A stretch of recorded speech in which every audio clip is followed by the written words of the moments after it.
Okay, hi, it's Kevin May, Editor-in-Chief of PhocusWire. Welcome, Eric Gnock Fah, Thank you. CEO of Klook. So I was interviewing you earlier on the main stage here, but we talked a lot about general tours and activities issues. I want to talk to you now specifically about Klook. And I think, to be very honest, is that Klook was rarely mentioned in the same breath as Viatours and Get Your Guides and other of the more established players, and now everybody mentions Klook. I mean, what's happened in the last few years for you to suddenly have raised your profile? Is it money or is it something else? Yeah, I think it's because of the Asia growth that really the merchants that we're working with here is seeing. So the word of mouth that's been going around in the industry has really helped us to even get more supply on board. Yeah. I'm sure the funding a little bit kind of helps, and that helps in terms of what, right? For us to market in Asia towards outbound into the US and Europe. Right. And now that they're seeing the actual bookings coming in, I think that's where people are really getting serious about it. It's not just a myth of this Asia growth. They're actually seeing it translating into the number of bookings that we are bringing in. Yeah. And I think more will come really in the next half year to a year when we can really dedicate a lot more resources to this. Okay, so just tell us a little bit, what has been the funding strategy? So you've raised a lot of money in the last round. Yeah. And for about 3 days, you were the most heavily funded tours and activities company in history, and then Get Your Guide announced their run. Yeah. But I mean, what's been the strategy? Is it to buy users, get more supply, technology, human resources, or all of the above? Yeah, well, I would say from an investor perspective, two things that we definitely look at very focused is one is the users. Yeah. So the user growth in Asia, it is actually phenomenal. I mean, Yeah. it is a big population with China there, but as well as broadly Asia as well, and we're able to really cover the different markets. So one's the user growth, but second is also the technology. I mean, a lot of the merchants that we work with, they don't look at us just as a distribution partner or a partner that just investing on SCM, right? We really innovate. For example, we recently worked with the railway company in Japan, and we built out an entire different UI, UX, and even the back end for the railway companies. So right now, if you go onto a platform, booking that train is a completely different experience versus booking an attraction ticket or a tour. Okay. So that type of innovation we bring on is very meaningful for those operators. And you international expansion is part of your strategy. How do you do that? And I mean, by which I mean identifying where to start and what, which ones are you going to do in which order and stuff like that.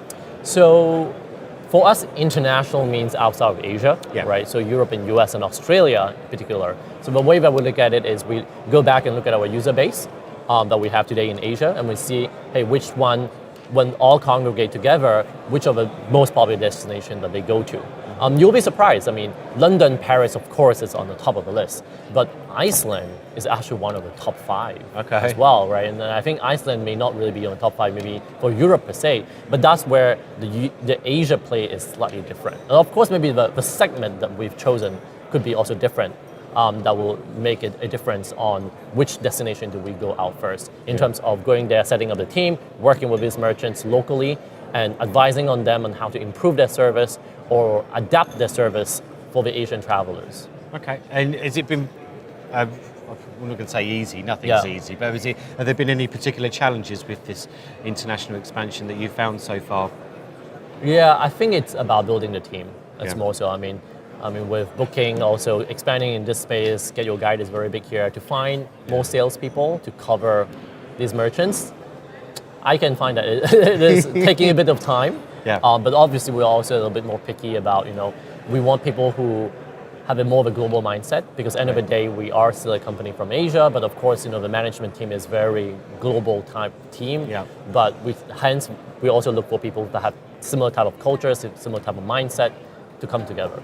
And how do, when you go into suppliers and you're talking to them, they're already working with Get Your Guide and probably Viator, and no doubt Booking.com very soon. Yeah. And then, and hi, we're Klook. Yeah. How do you persuade them that, or do you need to persuade them that there's something differentiated, or is it because of your audience market that's actually quite a good door opener, do you think? Yeah, it is exactly that. I think the fact that we have the Asia play and that's a market that they're very keen. And I think they're seeing that, for Europe, for the European operators, right?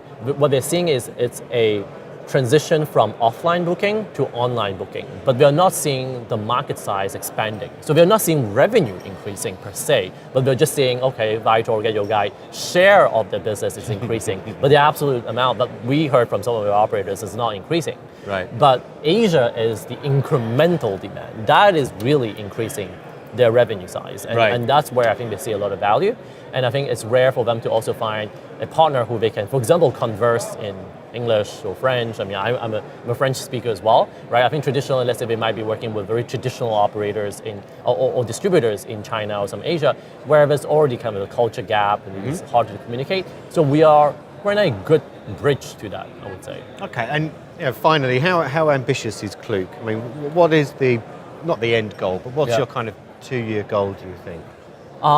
When we look at our space, we look at when traveler arrives at destination, every single touch point that the traveler has, we would like to be there. Yeah. So that's why today, other than tours and activities, we have obviously attractions, but we also have, for example, local railways, or even airport transfers, or in Asia, very uniquely, there's Wi-Fi and connectivity that we also touch on. So I think there's a lot more other touch points that we would like to get our hands on. Okay, well, best of luck with that. You've Thank got you. some powerful competitors, but it's been interesting, as we say. No one would mention Klook just 2 years ago, so it's good to be at least part of the conversation. Indeed. That's for sure. Thank you. Thank you, Aaron. Thank you so much. Thank you. Thanks a lot.